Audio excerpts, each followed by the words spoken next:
Metro স্টেশনের ভেতর কিভাবে ছুরি নিয়ে ঢুকলো, যেখানে অনেক চেকিং থাকে? ভেতর থেকেই ছুরি পাওয়া যায়, নাহলে এখানে ছুরি নিয়ে ঢোকা যায় না এমন কোন জায়গাটা আছে?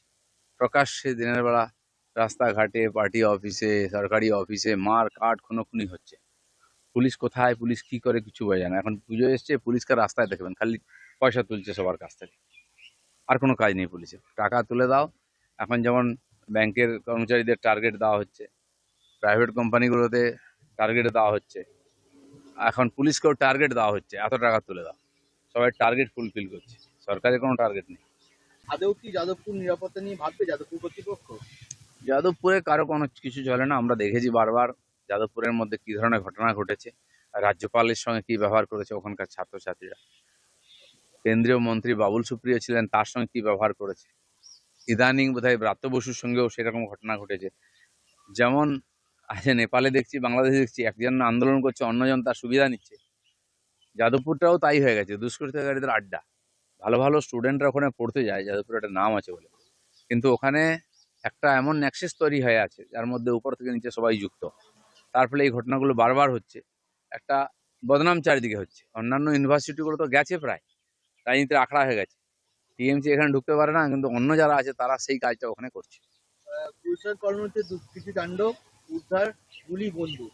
কোনো রাজনৈতিক অঙ্ক কাজ করছে এর পেছনে? গুলশান কলোনিটা বসানো হয়েছে এই জন্যই, বাংলাদেশি দুষ্কৃতিকারীদের, অন্য রাজ্যের দুষ্কৃতিকারীদের ওখানে শেল্টার দেওয়া হচ্ছে। তারা ধীরে ধীরে ভোটার হয়ে যাচ্ছে, কয়েক লক্ষ লোক আছে ওখানে। তাদের কাছে কোনো সিটিজেনশিপের কার্ডও নেই, ভোটারও হয়নি, কিন্তু তাদেরকে ভোটার তৈরি করে ধীরে ধীরে ওখানকার কাউন্সিলর জেতানো হবে, ওখানে অ্যাসেম্বলি জেতানো হবে, পার্লামেন্ট জেতানো হবে পার্মানেন্টলি। তো এই ধরনের বিদেশিরা আসছে, তাদের রোহিঙ্গারাও ভর্তি হয়ে গেছে, অন্যান্য দুষ্কৃতকারীরা ঢুকে পড়ছে, কারণ পুলিশ যায় না ওখানে। আর নেতার আশীর্বাদ এসব হচ্ছে। কে করছে কি করছে লোকে সবাই জানে, কিন্তু সমাধান কি? দিদিমণি কিছুতে এগুলো ঠিক করতে দেবেন না, তার আশীর্বাদেই হচ্ছে এগুলো সব। মণিপুর নিয়ে রাহুল গান্ধী বলছেন যখন গন্ডগোল ছিল তখন প্রধানমন্ত্রী যায়নি, এখন কেন যাচ্ছেন? রাহুল গান্ধীরা গন্ডগোল করাবার জন্য গেছেন, মাননীয় প্রধানমন্ত্রী গন্ডগোল মেটাবার জন্য গেছেন। ওখানে যারা ভারতীয়রা আছেন, যারা শান্তিতে থাকেন, তাদের মনোবল বাড়াতে। ওখানকার সরকার প্রশাসনের যারা ওখানে শান্তি রক্ষা কর্মী আছেন, আর্মি মিলিটারি থেকে আরম্ভ করে সবার মনোবল বাড়াতে মাননীয় প্রধানমন্ত্রী গেছেন। মণিপুরের সমস্যা আজ নয়, কংগ্রেস জিয়ে রেখেছিল, কংগ্রেস তৈরি করেছিল, এখনো কংগ্রেস চাইছে ওটা চলুক। কিন্তু যেরকম কাশ্মীরের সমস্যা সমাধান হয়েছে, মণিপুরের সমাধান খুব তাড়াতাড়ি হবে। নলহাটিতে বেআইনি পাথর খাদানে ধসে 6 জনের মৃত্যু। নলহাটি শুভেন্দু অধিকারী এনআইএ তদন্ত দাবি করেছেন। দেখুন, এই যে পাথর খাদান বেআইনি, মাঝে মধ্যে লোক মারা যায়, ঠিক কয়লা খাদানও তাই হয়। যত আইনি আছে কয়লা খনি, তার চেয়ে বেআইনি কয়লা খনি বেশি চলে।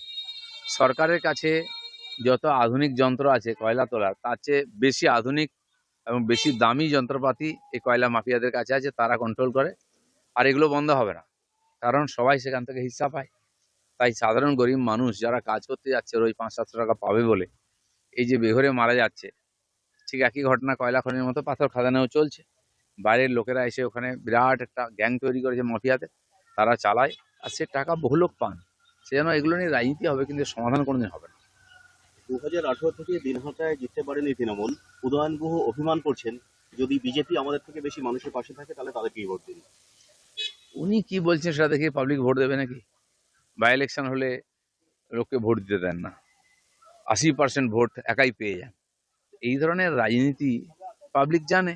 ওনারা এখন থেকে ভয়ের পরিবেশ তৈরি করছেন, ধমকাচ্ছেন, মারবেন, কাটবেন, হাত পা ভেঙে দেবেন বলছেন, এদিকে বলছেন জিতিয়ে দিন। উনি জানেন যে লোক বেরিয়ে এসে ভোট দেবে না, উনি এখন ভয়ের পরিবেশ তৈরি করেছেন।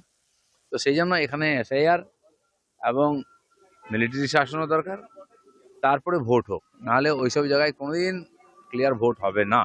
আমরা দেখেছি সিতাইতে যিনি এখন এমপি হয়ে গেছেন, এমএলএ ছিলেন, তার অত্যাচারে লোকে বাড়ি ছেড়ে পালাতো, কিন্তু লোকসভায় যখন আমরা জিতলাম 19-এ, তিনি 6 মাসের জন্য পালিয়ে গেলেন ঘর ছেড়ে। এমন অত্যাচারী কেউ বলেনি একটা কথা, কিন্তু উনি জানেন কি অন্যায় করেছেন।